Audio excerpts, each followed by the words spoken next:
speaking of Yeshua, Luke chapter 21. And having looked up, he saw the rich men that were casting their gifts into the treasury. And he saw a certain poor widow casting in thither 2 lepta. And he said, Of a truth I am saying to you, this widow cast in more than they all.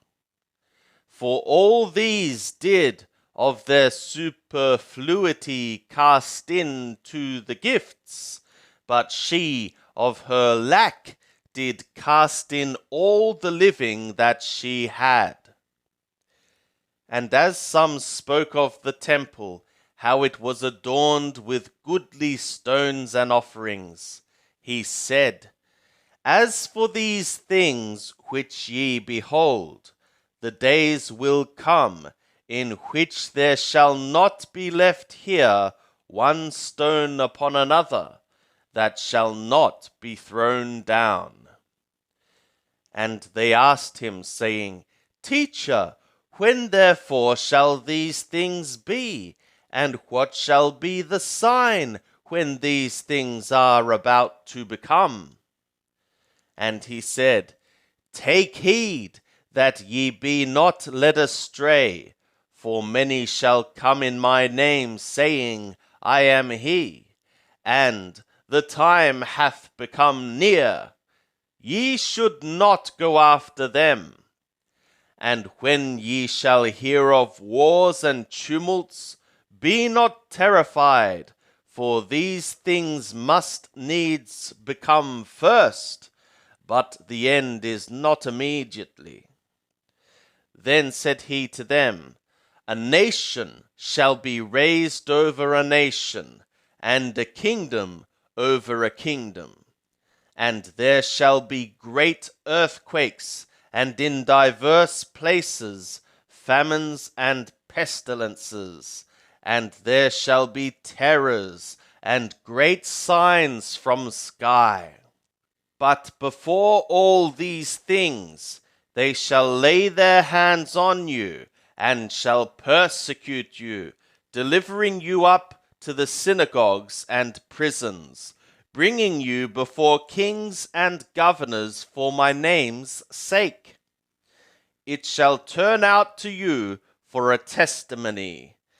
Settle it therefore in your hearts, not to be meditating beforehand how to answer. For I will give you a mouth and wisdom, which all your adversaries shall not be able to withstand or to contradict. But ye shall be delivered up even by parents and brothers and kinsfolk and friends, and some of you shall they cause to be put to death.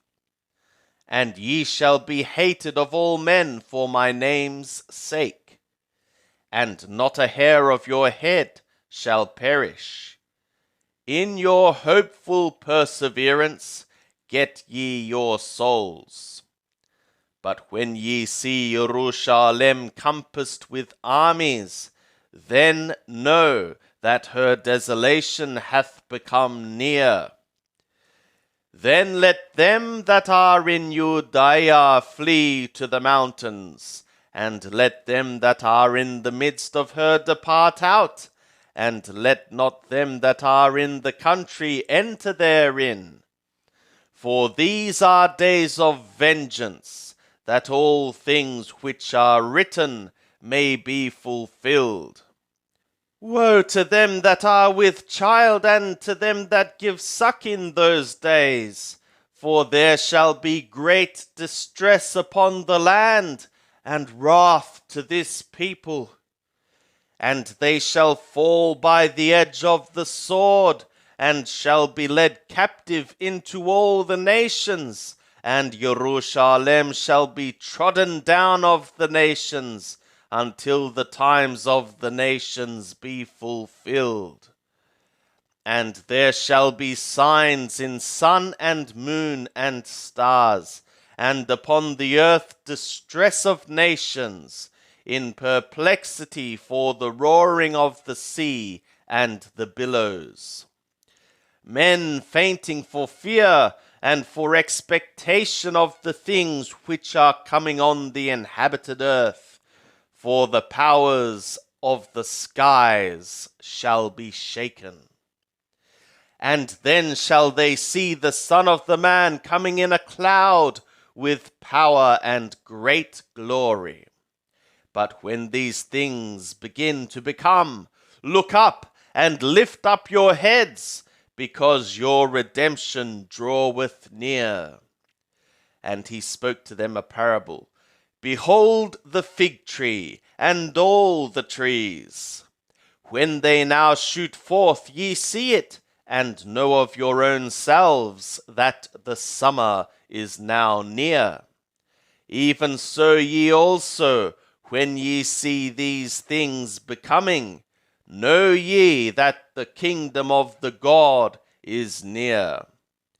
Amen, I am saying to you that this generation could certainly not pass away till all things should become.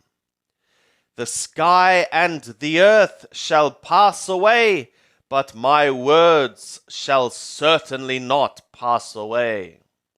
But take heed to yourselves, lest perhaps your hearts be overcharged with surfeiting and drunkenness and cares of this life, and that day come on you suddenly as a snare.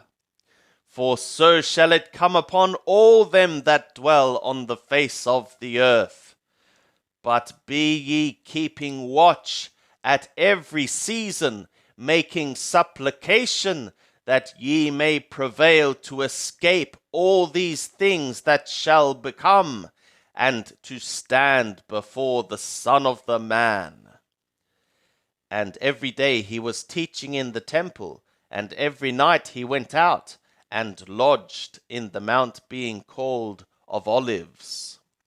And all the people came early in the morning to him in the temple to hear him.